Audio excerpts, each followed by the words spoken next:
What's the latest on the guy who they're trying to extradite from Spain? Oh, yeah. So there's two big crypto cases. So one is Crypto.com has brought suit against the Biden administration and the SEC. And the other is the continued escalation of the extradition efforts against Roger Ver, colloquially known as Bitcoin Jesus. Leave it to the Biden administration to try to figure out a way to crucify Bitcoin Jesus.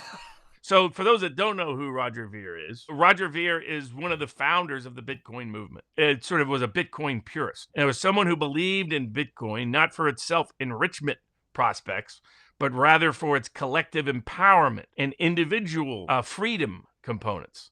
That if you really understood what Bitcoin was at core, there was the aspect I'm talking about, monetizing and incentivizing people to explore alternative ideas about the world that would let them go down Alice in Wonderland's rabbit hole, that allow them to take the Matrix red pill and see past the simulation. But the broader aspect of it was its capacity to functionally revolutionize the world and remove financial control from central banks and central planners. Indeed, any central intermediary at all, because it's based on democratizing, decentralizing currency and individually empowering through open source blockchain technology the means of exchange. And if you do that, you take away the ability of the banks to monitor you, to control you, to govern you, to censor you. You take away the ability of the central planners to monitor you, control you, censor you, take away the value of your labor, or depreciate the value of a product, inflate the cost of a product. All those things can go away if all of a sudden the central planners don't monopolize it anymore. And that's why Bitcoin was always this brilliant, beautiful, revolutionary tool by today's Thomas Paine getting it. And it was a lot of the younger generation that over the last half decade has embraced it. So the reason why Roger Ver is called Bitcoin Jesus is because he has been the principal supporter and promoter of the democratized decentralization effect of Bitcoin as a means of exchange. Many years ago, he got harassed way back. I mean, this guy's been harassed over and over again. He did a little bit of time. Somebody's like, "Oh, Barnes, you don't know. He did time in federal prison." I was like, "Oh, I'll have to look that up." Guess what it was? Firecrackers. The wrong size firecrackers. Can you imagine the U.S. government spend money and time to imprison Roger Ver over firecrackers? Firecrackers. I mean, that's how nuts our government is. He did time in federal prison over firecrackers. About whether it was this regulation to fit that side, to fit that. Unbelievable. After that experience with the U.S. government, Roger Ver decided, I think I'm going to choose a different government citizenship rather than the United States. So he does. And then all of a sudden, the U.S. government comes in last year and indicts him, wants to put him in prison for 20 plus years, wants to effectively bankrupt him, seeks his extradition from Spain, the same place John McAfee ended up dead in a jail cell, ended up getting Epstein. And by the way, McAfee himself predicted that would happen to him if he was ever jailed. He said, watch, I'll get Epstein. Our friend Amanda Milius, daughter of the great director John Milius, is making a documentary on John McAfee's life as licensed by his wife, his widow. It's already suspect that they're indicting Ver to begin with because he's Bitcoin. So it's like, it's a coincidence this guy's Bitcoin Jesus? It's a coincidence this guy is promoting. Not only that, not long after the indictment, kind of got a sense of why he got indicted. His book got published. And his book is about fighting the intelligence community on trying to co-opt and depress Bitcoin. So now things are starting to fit together a little bit better. So the political motivation is obvious. What was shocking is when I read the indictment.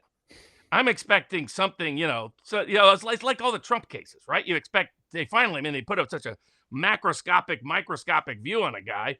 Surely that they got, the something significant, something real, something substantial. Look, not to oversimplify it, but the bottom line is that it's alleged that he sold Bitcoin to his companies or transferred. Well, here's the thing that should scream out to people. They're indicting him on things about paying taxes as a citizen for things that happened when he was not a U.S. citizen. So that was the thing that stood out right away. So someone who's not a U.S. citizen didn't make money in the United States, and you're saying they owe a bunch of tax on what they did with their own property outside the United States?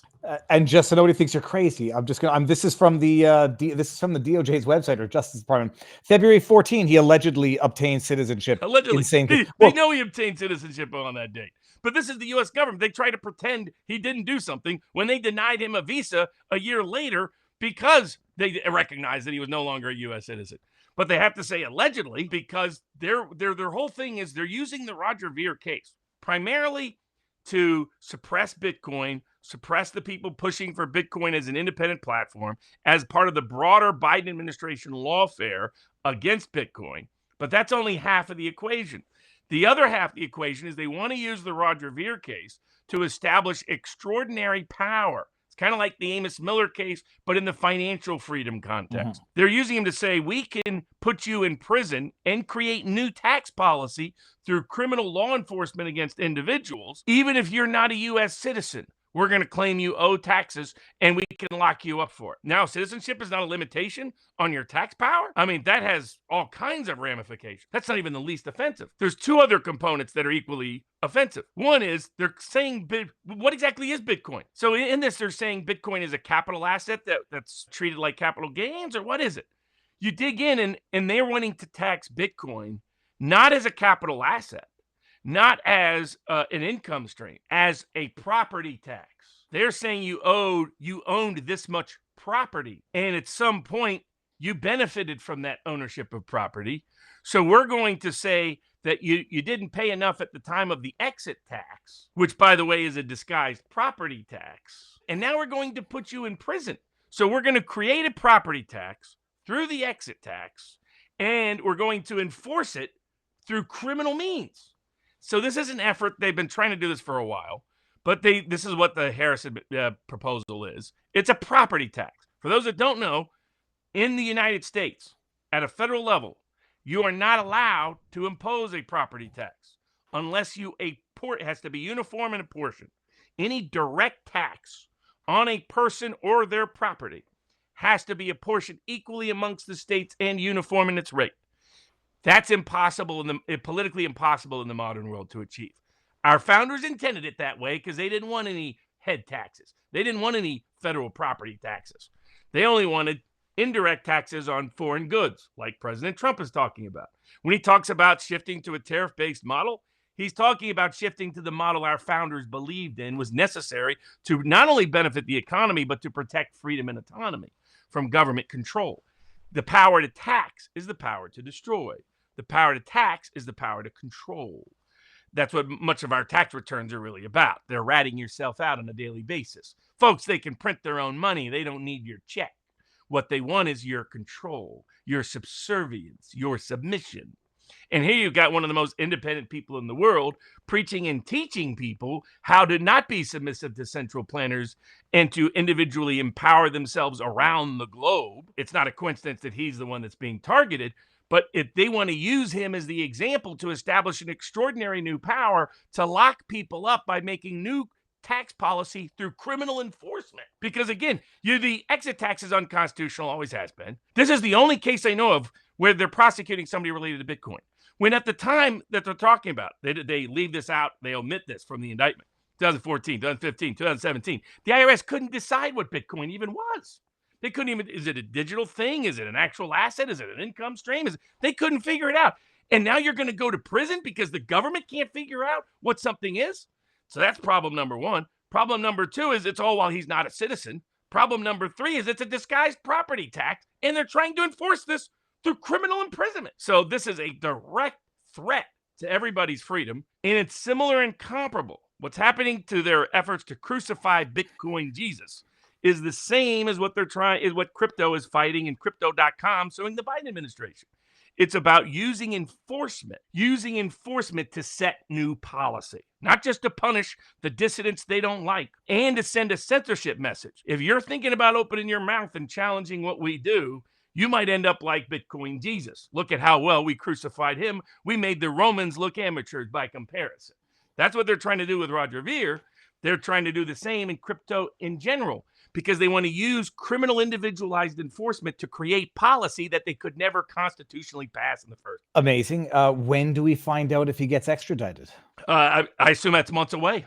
So maybe Spain will have some cojones and recognize the unconstitutional and illegal nature of the process. Guess where they got most of their info if you read the indictment? It's private communications between he and his lawyers. This was actually, I didn't realize that this case until I was looking at it recently. This was the case that went up before the U.S. Supreme Court that we talked about. The tax firm was saying, Why is a court allowing any look at any attorney-client information based on it being for dual purpose, which is a bunch of hogwash? Just remind everybody, never in writing, always in cash. But what's amazing is you read the quotes from his lawyer, it's like, this is the evidence of someone trying to comply with the law, not someone trying to not comply with the law. But it's like, what are they doing with his attorney-client files in the first place? I mean, they just violate all the rules. But they basically they're using the Trump case as a template for how they can go after any dissident. We can set new policy. We can break all the rules. We can manipulate the venue. We can eviscerate privilege. We can target people we dislike as our sin goat sacrificial offering. And it's part of a systematic problem with this administration. But Roger Ver, he's not in jail right now in Spain. McAfee was in jail in Spain when he allegedly took his own life. Spain figured out don't trust the U.S. government, number one, when they come saying, let's extradite somebody. Number two, they should be like, hold on, a tax case? You want to extradite somebody for a tax when he wasn't even a U.S. citizen during the time period that you're trying? Well, hold on a second. They could do that to anybody in Spain, couldn't they? They could do that to anybody anywhere. I mean, imagine if tomorrow Russia decides they can tax the whole world and they can issue an extradition request and have us brought there, or China. There's a reason why we have territorial limitations on these powers. This is why Trump is talking about, I'm going to get rid of this altogether. If you're outside the United States, I'm not going to tax you anymore. No, only crazy countries do that in the first place or even try to. But that at least is on citizens, not on non-citizens. It's just extraordinary. But clearly the Spanish courts smelled a rat early on. Granted him bail despite the request initially by the U.S. government, I'm sure, to try to detain him and imprison him pending trial proceedings. And if they follow through conscientiously in ways the British court mostly failed to do in the Assange case, then his extradition should be rejected. So I'm sure it's probably not a coincidence. Roger Ver is affiliated and associated in the public mind with people like Julian Assange, a very independent freedom advocate for people that has been obviously effective at getting under the skin of the deep state and the administrative state.